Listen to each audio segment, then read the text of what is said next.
সন্তানের মেধাশক্তি বেড়ে যাবে যদি মায়েরা এই দুইটি আমল করে সন্তানের মাথায় ফু দিতে পারেন। রাতের বেলায় সন্তান যখন ঘুমিয়ে যাবে তখন মায়েরা এই দুইটি আমল করে নিয়মিত সন্তানের মাথায় ফু দিবেন, ইনশাআল্লাহ সন্তানের মেধাশক্তি এবং স্মৃতিশক্তি বৃদ্ধি পেয়ে যাবে এবং এই সন্তান হবে অত্যন্ত মেধাবী এবং স্মৃতিশক্তির অধিকারী। ইবনে আব্বাস রাদিয়াল্লাহু তাআলা আনহুর জন্য আল্লাহ নবী সাল্লাল্লাহু আলাইহি ওয়াসাল্লাম যে দোয়া পড়েছিলেন এবং ইবনে আব্বাস রাদিয়াল্লাহু তাআলা আনহু সেই দোয়ার ফলে অত্যন্ত মেধাবী হয়েছিলেন, অনেক হাদিস তিনি মুখস্থ করতে পেরেছিলেন। সেই দোয়া আমি আপনাদেরকে আজকে শিখাইয়া দিব এবং দ্বিতীয় নাম্বার দোয়া হচ্ছে আল্লাহ পাক নিজে সেই দোয়া শিখিয়ে দিয়েছেন স্মৃতিশক্তি এবং মেধা বৃদ্ধির জন্য।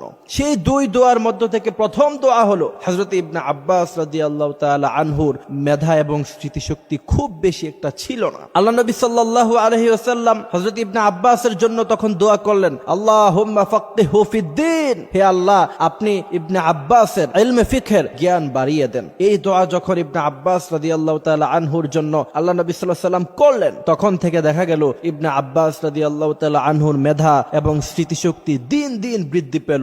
এক পর্যায়ে এসে হযরত ইবনে আব্বাস রাদিয়াল্লাহু তাআলা আনহু অত্যন্ত মেধার অধিকারী হয়ে গেলেন। সুবহানাল্লাহ।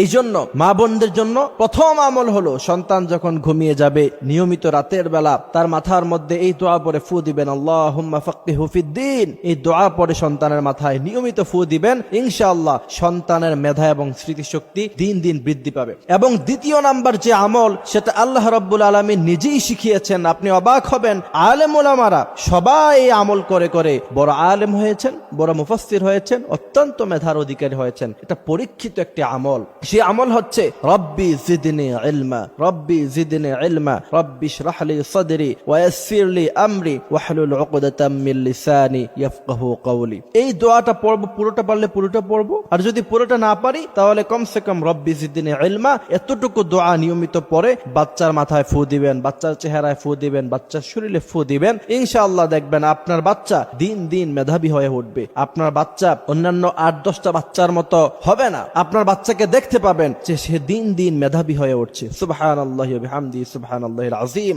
আজকে মেধা বৃদ্ধির জন্য আমরা অনেক ধরনের খাবার খাওয়াই, মেধা বৃদ্ধির জন্য আমরা অনেক সময় অনেক ধরনের মেডিসিন বাচ্চাদের জন্য ইউজ করি, বাট কিছু আমল আছে যে আমলগুলি করলে পরে রাসূল করিম সাল্লাল্লাহু আলাইহি সাল্লাম বলছেন মানুষের মেধা বৃদ্ধি পায়। এই আমলটি শুধুমাত্র বাচ্চাদের ক্ষেত্রে করবেন বিষয়টি এমন নয়, আপনাদের নিজেদেরও যাদের মেধা স্মৃতিশক্তি কম, অনেক সময় দেখা গেছে যে স্ত্রী বাজার আনতে বলছে, কি আনতে বলছে ভুলে গেছে, আবার স্বামী ফোন করে একটা কথা বলছে স্ত্রীকে ভুলে গেছেন, সেক্ষেত্রে আপনারা নিয়মিত আমলটি করতে পারেন। রব্বি জিদনি ইলমা, রব্বি ইশরাহ লি সাদরি ওয়া ইয়াসসির লি আমরি ওয়াহলুল উকদাতাম মিন লিসানি। আমলটি নিয়মিত করবেন, ইনশাআল্লাহ দেখতে পাবেন যে নিজেদের মেধা এবং স্মৃতিশক্তি দিন দিন বৃদ্ধি পাচ্ছে। আল্লাহ পাক আমাদেরকে আমলটি করার তৌফিক দান করুক, আমিন।